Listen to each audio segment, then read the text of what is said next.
This is an excerpt of Chapter 1 from 14 Stones. When everyone else had settled around the fire, Pradesh came up to take his place.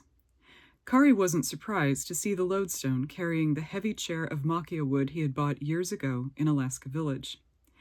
As he set it down, the chair gleamed in the firelight, its grain a pattern of spiderweb-thin dark swirls against a gleaming silvery background. Kari sighed. Pradesh was a decent enough lodestone, everyone thought so, but too proud.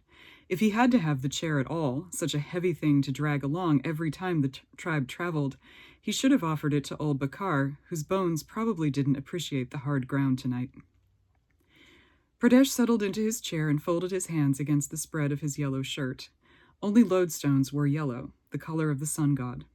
Kari arranged her face into its most respectful expression when his eyes passed over her. He turned to Vatiri first. Lamp carrier, what do you have to tell us?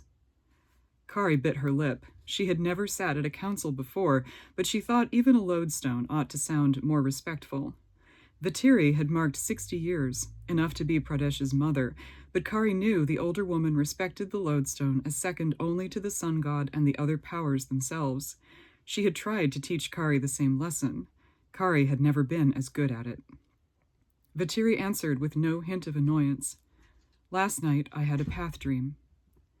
Again, Kari felt the curl of worry in her stomach.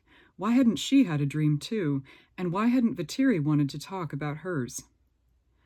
Then Vatiri turned to look at her. The sadness Kari had heard in the older woman's voice this morning was out in the open now, as plain on her face as the marks of her years. Kari's worry melded into a solid stone of fear. Amma, she wanted to say, what is it? Please.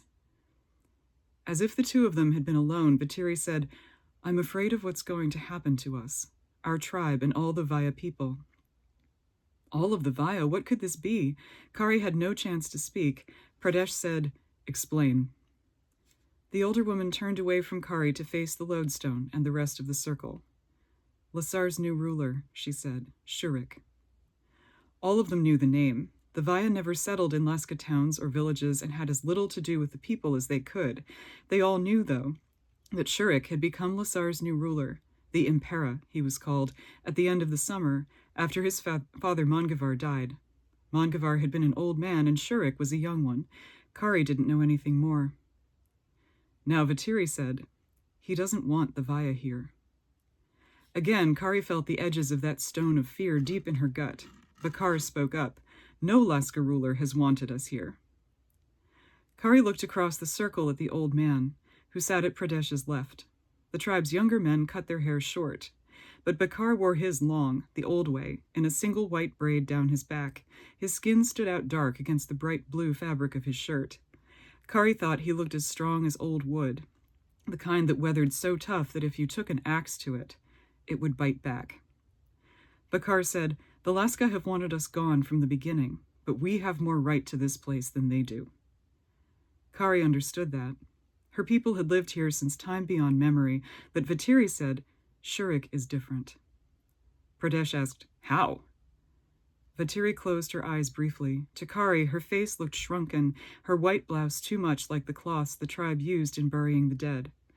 Then she opened her eyes again, and her words fell on the circle like the endless snow that fell on Lasar's northern forests.